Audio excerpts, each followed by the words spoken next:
ఉన్నారు అందరూ? Welcome back to Hima's world. ఈరోజు వీడియో ఏంటో మీకు అర్థమైపోయింది కదా.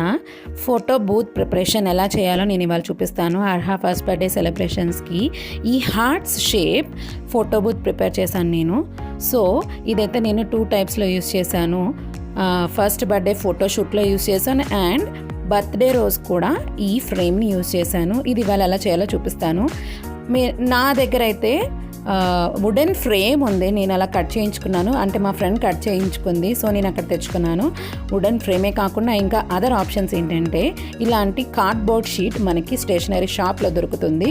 సో అది మనం తెచ్చుకొని రెక్టాంగులర్ షేప్లో కట్ చేసుకోవచ్చు, ఆర్ ఇలా కాటన్ బాక్స్ని కూడా మనం కట్ చేసుకోవచ్చు. సో నేనైతే ఇప్పుడు కాటన్ బాక్స్ చూపిస్తున్నాను మీకు ఎలా ప్రిపేర్ చేయాలో. ఈ కార్డ్బోర్డ్ షీట్ మీద పెన్సిల్తో మార్కింగ్ చేసుకున్నాను నేను. రెక్టాంగులర్ షేప్లో మనకు కావాల్సిన షేప్లో సైజులో మనం కట్ చేసుకోవచ్చు. It depends upon our size. మనం ఎంత బిగ్ సైజ్ కావాలో అంత బిగ్ సైజ్ కట్ చేసుకోవచ్చు. మా పాప చిన్న పాప కాబట్టి సో నేను చిన్నగానే కట్ చేసుకున్నాను. ఇలా కట్ చేసుకున్నాను. యాక్చువల్లీ నా దగ్గర వుడెన్ ఫ్రేమ్ ఉంది, మీకు చూపించడం కోసం ఇలా చూపిస్తున్నాను. మీ దగ్గర ఫ్రేమ్ కనుక మీరు చేయించుకోగలిగితే చేయించుకోవచ్చు.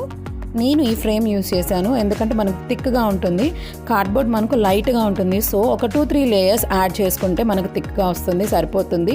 This is only for 1 day use కాబట్టి సో ఇట్స్ ఓకే. అన్నెసెసరీగా ఇన్వెస్ట్ చేయకుండా మన దగ్గర ఇలా కాటన్ బాక్స్ ఉంటే 2-3 లేయర్స్ చేసుకోవచ్చు. ఇక్కడ అయితే నేను ఇప్పుడు గ్లిటర్ ఫోమ్ షీట్స్ తీసుకున్నాను. Gold, red and also plain red colour and plain pink and plain white కూడా తీసుకున్నాను. కంప్లీట్గా గ్లిటర్తో కట్ చేస్తే అంత లుక్ రాదనుకున్నాను. సో నేను నార్మల్ ప్లెయిన్ ఫోమ్ షీట్స్ తీసుకున్నాను. అవన్నీ ఇలా డిఫరెంట్ షేప్స్లో హార్ట్స్ కట్ చేసుకున్నాను. ఇవి మనకు ఈచ్ 10 రూపీస్కి వచ్చేస్తాయి గ్లిటర్వి. ఇలా హార్ట్ షేప్లో కట్ చేసుకున్నాను. డిఫరెంట్ సైజెస్లో నేను హార్ట్ షేప్స్ కట్ చేసుకున్నాను. ఇలా గ్లిటర్వి కూడా కట్ చేసుకొని నాకు కావాల్సిన సైజెస్లో ఇలా షేప్స్ స్టిక్ చేసుకున్నా.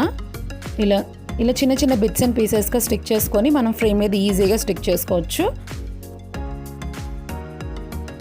యాక్చువల్లీ డైరెక్ట్గా స్టిక్ చేయడం కన్నా ఒక పేపర్ తీసుకొని ఇలా ఫ్రేమ్ మీద స్టిక్ చేసుకున్న తర్వాత ఆ పేపర్ మీద ఈ హార్ట్స్ని స్టిక్ చేసుకుంటే మనం నెక్స్ట్ యూజ్కి ఇది ఈజీగా రిమూవ్ చేసుకోవచ్చు. సో అలా చేయండి. నేనైతే డైరెక్ట్గా స్టిక్ చేశాను, నాకు అది టిప్ తెలియలేదు. ఎందుకంటే తర్వాత రిమూవ్ చేస్తే పాడైపోతుంది. మనకి ఎప్పుడన్నా మళ్ళీ చేసుకోవాలి అనుకున్నప్పుడు జస్ట్ అలా పెట్టేసుకుంటే సరిపోతుంది. సో అందుకని కింద ప్లెయిన్ చార్ట్ పేపర్ తీసుకొని కట్ చేసుకొని స్టిక్ చేసుకోండి, అది రిమూవ్ చేసుకోవడానికి ఈజీగా ఉంటుంది. ఇలా అయితే మనం రిమూవ్ చేసేటప్పుడు టేర్ అయిపోతాయి. సో అందుకని చిన్న సజెషన్ ఇస్తున్నాను. ఇలా కావాల్సిన షేప్స్లో కావాల్సిన సైజెస్లో కార్నర్స్లో బిగ్ హార్ట్స్ పెట్టుకున్నాను. ఈ 1 కిస్ మీ అనేది ఉంది కదా, అవన్నీ నేను పెన్సిల్తో డ్రా చేసుకొని కట్ చేసుకొని పెట్టుకున్నాను.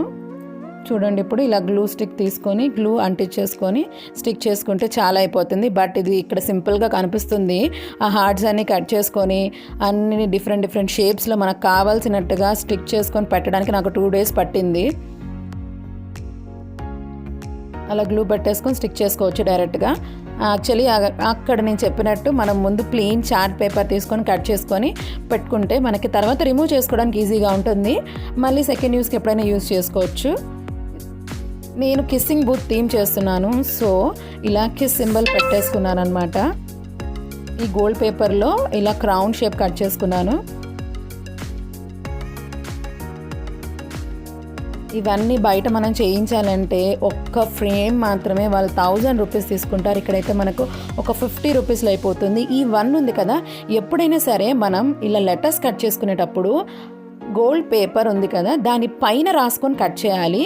బ్యాక్ సైడ్ రాసుకుంటే కనుక మనకు రివర్స్లో వస్తాయి లెటర్స్. ఇక్కడ అడ్జస్ట్ చేద్దామని ట్రై చేశాను, సరిపోలేదు. మళ్ళీ ఇంకో న్యూ గోల్డ్ పేపర్ తీసుకొని కట్ చేశాను. ఎప్పుడైనా సరే లెటర్స్ పైన రాసుకొని కట్ చేసుకోండి, బ్యాక్ సైడ్ రాసుకుంటే రివర్స్లో వస్తాయి. మళ్ళీ చెప్తున్నాను, నేను ఎందుకంటే ఎక్స్పీరియన్స్ చేశాను. బ్యాక్ సైడ్ రాసుకొని ఈ కట్ చేస్తే ఇటు రివర్స్లో వచ్చింది. This is so simple and elegant work అండి. చూడండి, ఇలా ఫొటోస్ తీసుకున్నామా. తర్వాత ఈవినింగ్ బర్త్డేకి 2 డేస్ బిఫోర్ ఇలా ప్రిపేర్ చేశాను. చాలా బాగుంది.